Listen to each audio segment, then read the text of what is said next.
బాగా చెప్తూ ఉంటాం.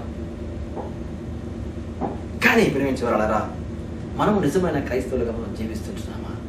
ఎందుకు ఈ మాట చెప్తున్నానంటే, ఒకవేళ ఏ పాపమును రక్షింపబడిన తర్వాత, రక్షణ పొందిన తర్వాత, క్రీస్తు యేసు క్రీస్తు ప్రభువును సొంత రక్షణగా అంగీకరించిన తర్వాత నువ్వు తిరిగి పాపం చేసినట్లయితే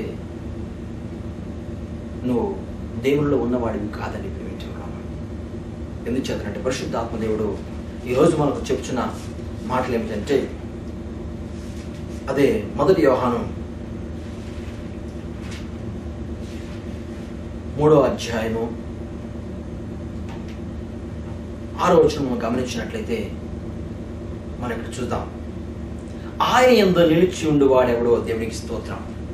చాలా మంది నేను ఆయనలో నిలిచి ఉన్నాను, ఆయన అన్నాడు కదా, ద్రాక్షావళిని నేను, తీగలు మీరు అన్నాడు. బాగానే ఉంది. ఆయనలో అంచుకట్టబడ్డాను నేను అంటాం కదా. యేసయ్య అన్నాడండి, ద్రాక్షావళి నేను అన్నాడు, తీగలు మీరు అన్నారు, నేను ఆయనలో అంటుకట్టబడి ఉన్నానని అంటాం. దేవునికి స్తోత్రం. నేను కాదని చెప్పడం లేదు ప్రేమించే వాళ్ళారా. నువ్వు అంటుకట్టబడి ఉన్నావు, ఆయనతో నువ్వు జీవిస్తున్నావు, ఆయనకు స్నేహితుడమైనావు, బాగానే ఉంది, ఆయన కార్యాలు జరిగిస్తున్నావు, బాగానే ఉంది. కానీ నీలో పాపం ఉందా? నువ్వు తిరిగి పాపం చేసావా? ఇక్కడ యోహాను ఏమంటున్నాడంటే 3వ అధ్యాయము 6వ వచనం గమనించినట్టయితే, ఆయన యందు నిలిచి ఉన్నవాడు వాడెవడో పాపము చేయుడు. దేవునికి స్తోత్రం. హల్లెలూయా. ఇది నేను ఈ రోజు మీకు చెప్తున్నటువంటి వాక్యం ఇదేనండి. ఒకవేళ నువ్వు ఆయనలో జీవిస్తూ ఉన్నట్లయితే నీ జీవితంలో ఎప్పుడు పాపము చేయవు. ఒకవేళ నువ్వు పాపం చేసి ఉన్నట్లయితే నువ్వు అబద్ధికుడవే. చాలా మంది రోజుల్లో చెప్పేది ఏమిటంటే, నేను అంగీకరించాను, నీళ్ళలో మునిగాను, తెల్ల వస్త్రాన్ని ధరించుకున్నానని చెప్పడం కాదు. కానీ ఒకవేళ నీవు కేవలం రుచి చూసిన వాడవైతే తిరిగి పాపం చేస్తావు. కేవలం వెలిగింపబడి తిరిగి నువ్వు చీకట్లో జీవిస్తున్నట్టు నువ్వు పాపం చేస్తావు. వెలిగింపబడిన తర్వాత అనగా పరిశుద్ధాత్మ ద్వారా నువ్వు జీవిస్తున్నట్లయితే, పరిశుద్ధాత్మ నిన్ను నడిపిస్తున్నట్లయితే, ఆయన స్వరం నువ్వు వింటున్నట్లయితే, ఆత్మ సంబంధమైన కరుణ నీలో ఉన్నట్లయితే నీ జీవితంలో నీవు ఎప్పుడు పొరపాటు చేయవు. ఎందుకంటే వాక్యం అబద్ధము కానే కాదు. ఎందుకంటే వాక్యము సత్యమైనది, పవిత్రమైనది. అందుకే యోహాను అంటున్నాడు, ఒకవేళ నీవు ఈ రోజులో వాక్యం వింటున్న నీవు ఆయన యందు నిలిచి ఉండి వాడెవడో పాపం చేయడు, పాపం చేయి వాడెవడో ఆయనను చూడనే లేదు. దేవునికి స్తోత్రములు. ఒకవేళ నువ్వు తిరిగి పాపం చేసి ఉండినట్లయితే నువ్వు ఆయన ఎప్పుడు నువ్వు చూడలేదు. చాలా మంది చెప్తుంటారు, నేను చూస్తున్నానండి దేవుణ్ణి, నేను స్వరాన్ని వింటున్నానండి, ఆయన వెలుగును చూస్తున్నానని చెప్పేసి సాక్ష్యం చెప్తూ ఉంటారు. దేవునికి స్తోత్రం. నేను కాదని చెప్పడం లేదు. ఒకవేళ నీ జీవితంలో ఏ చిన్న పొరపాటు చేసి ఉన్నా సరే నీవు అబద్ధికుడవే, నీవు క్రైస్తవుడు కానే కాదు, నిజమైన విశ్వాస జీవితం నీలో లేదు, నీవు తిరిగి జన్మించిన వాడు కాదు. అందుకనే ఇక్కడ వాక్యం సెలవిస్తున్నది ఏమిటంటే, పాపము చేయి వాడెవడను ఆయనను చూడలేదు, ఆయనను ఎప్పుడు ఎరుగనే లేదు. దేవునికి స్తోత్రములు. చాలా మంది చెప్తుంటాం, ఈయన ఎప్పుడైనా చూసావంటే నేను ఎప్పుడు చూడలేదండి అని చెప్తుంటాం. కానీ మనం ఎవరైనా వచ్చి ఏమయ్యా యేసయ్యను చూసావంటే నేను చూశానండి, వాపతి కూడా. నీ ఒకవేళ జన్మించిన తర్వాత ఆయనను భుజిస్తున్నానని చెప్పుకొచ్చున్నాయేమో, కానీ నీ కేవలం నువ్వు రుచి చూసిన వాడేవే కానీ భుజించిన వాడు కాదు. భుజించిన వాడైతే తిరిగి పాపము చేయడని చెప్పేసి వాక్యము సెలవిస్తుంది. అదేవిధంగా 9వ వచనం గమనించినట్లయితే, దేవుని మూలముగా పుట్టినవాడు దేవునికి స్తోత్రములు. ఎవరైతే దేవుని మూలముగా పుడతాడో అనగా జన్మిస్తాడో, దేవునిలో జన్మించిన వాడు ఒక నూతన సృష్టి. దేవునికి స్తోత్రం. హల్లెలూయా.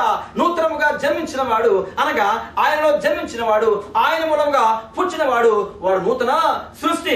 పాతవి గతించను, సమస్తము కొత్తవాయని. ఎందుకంటే అతను ఎప్పుడో మరణించాడు, ప్రభువులో తిరిగి లేచినాడు గనక మరణించిన వాడిని ఈ లోకము ఆకర్షించలేదు గనక నీవు పాపము చేయలేవు. కారణం ఏమిటంటే పరిశుద్ధాత్మ నీ ముందుండి నడిపిస్తుంది. నువ్వు దేవుని మూలంగా పుట్టావు. ఏ బీజం నడుస్తుందంటే దేవుని బీజము నిలుస్తుంది. దేవునికి స్తోత్రం. దేవుని బీజం ఎప్పుడైతే మనలో ఉంటుందో, దేవుని ద్వారా ఎప్పుడైతే మనం ఈ లోకంలో జన్మిస్తామో మనలో పాప బీజం ఇక ఉండదు, కనుక పాపము చేయలేము.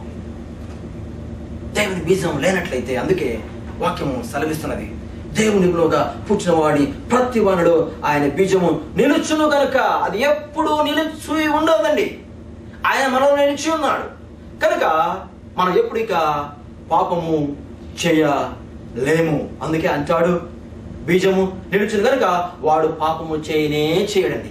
వాడి జీవితంలో ఎప్పుడు పాపమే చేయడు. ఎందుకంటే భయం వాడికి బాగా, దేవుడి యొక్క భయం వాడికి సువాసన, వాడు పాపం చేయలేడు. ఈ రోజుల్లో ఒకవేళ మా తండ్రి గారి పేరు శిఖామణి. ఈ రోజుల్లో మనకు బాగా తెలుసు, కొంతమందికి తన బిడ్డల తలకు పుచ్చారో లేదో అని చెప్పేసి ఈ రోజుల్లో అనేకులు, అదేదో ఒక టెస్ట్ ఉందండి, డిఎన్ టెస్టా ఏదో ఒక టెస్ట్ ఉంది, ఆ టెస్ట్ చేస్తున్నారండి. ఆ టెస్ట్ చేసినప్పుడు అతను తండ్రి యొక్క బీజం అనగా తండ్రి యొక్క రక్తం కలిగి ఉన్నాడో లేక వేరే రక్తం కలిగి ఉన్నాడో దాన్ని బట్టి తెలిసిపోతుంది. చాలా మాత్రం చేయరనుకోండి, ఇది ఒక పెద్దగా ఒక న్యూసెన్స్ కేసులా తయారైతే అది తప్పనిసరిగా చేయవలసి వస్తే ప్రభుత్వం అంగీకరిస్తే ఆ యొక్క టెస్టింగ్ చేస్తారు. చేసిన తర్వాత మరి ఒకవేళ తన యొక్క తండ్రి బీజం లేదనుకోండి, అప్పుడు ఎవరికి పుట్టిన వ్యక్తి? వేరే వ్యక్తికి పుట్టిన వ్యక్తి, వేరే వారి ద్వారా కలిగిన వ్యక్తి ప్రేమించబడారా, దాన్ని బట్టి తెలిసిపోతుంది. కానీ ఈరోజు ఒకవేళ దేవుని బీజం మనలో ఉందో లేదని ఒకవేళ పరీక్ష పెట్టారనుకోండి, ఆ డిఎన్ టెస్ట్ ఏదో ఉంది, నాకు సరిగ్గా నేను చెప్పలేకపోతున్నాను, డిఎన్ఏ టెస్ట్. ఒకవేళ దేవుడు నేను పరలోకానికి వెళ్తాను అని చెప్పేసి మనం అనుకుంటుంటాం, బాగా సంతోషపడుతుంటాం. కానీ మనందరికీ కూడా యేసయ్య ఒక టెస్ట్ పెట్టి, టెస్ట్ అయిన తర్వాతనే మిమ్మల్ని నేను చేర్చుకుంటాను, ఆ డిఎన్ఏ టెస్ట్ చేసిన తర్వాత నా బిడ్డలో కాదో ఆయన తెలుసు. ఎందుకంటే ఈ లోకంలో ఒక టెస్ట్ జరుగుతుంది, నేను జస్ట్ మీకు చెప్తున్నానండి. ఒకవేళ మనకు టెస్ట్ పెడితే మనం ఎవరి పిల్లలమో తెలిసిపోతుంది. ప్రేమించేవాళ్ళారా, దేవునికి స్తోత్రం. మనకు తెలుసు కదా, ఆదాము పాపం చేశాడా? ఎందుకు మీకు మాట చెప్తున్నానంటే, ఆదాము ఎవరి ద్వారా పాపం చేశాడు? అవ్వ ప్రేరేపించింది. ఆదాము బుద్ధి లేదా అని మనం అనుకోవచ్చు, కాదని చెప్పలేదు. కానీ దేవుడు ఏం చెప్పాడు?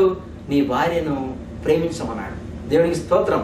ఎందుకంటే తన భార్యను ప్రేమించేవాడు కనుక తన భార్య మీద ఆయనకి నమ్మకం ఉంది. ఎందుకంటే నా భార్య తప్పు చేయదన్న ఉద్దేశం కలిగి ప్రేమించేవాళ్ళారా, దేవుడే ఇచ్చాడు కదా, నేను తప్పు చేయలేను, మరి నా భార్య ఎలా చేస్తున్నాను అనుకున్నాడు.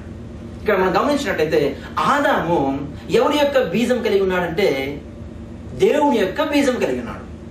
దేవుని యొక్క బీజం కలిగి ఉన్నాడు కనుక ఆదాము పాపము చేయలేనటువంటి యొక్క సాతాను ఏం చేసిందంటే అవ్వను ప్రేరేపించింది, కానీ ఆదాము దగ్గరికి ప్రవేశించలేకపోయింది. ప్రేమించేవాళ్ళారా, కారణం ఏమిటంటే ఏ బీజము కలిగి ఉన్నాడు ఈ యొక్క ఆదాము అంటే దేవుని యొక్క బీజము కలిగి ఉన్నాడు కనుక, దేవుని మూలముగా పుట్టినవాడు కనుక, దేవుని మూలంగా జన్మించి ఉన్నాడు కనుక సాతాను యొక్క శక్తి యుక్తులు కుయుక్తులు ఆదాము ముందు పారలేదు, అనగా పని చేయలేదు.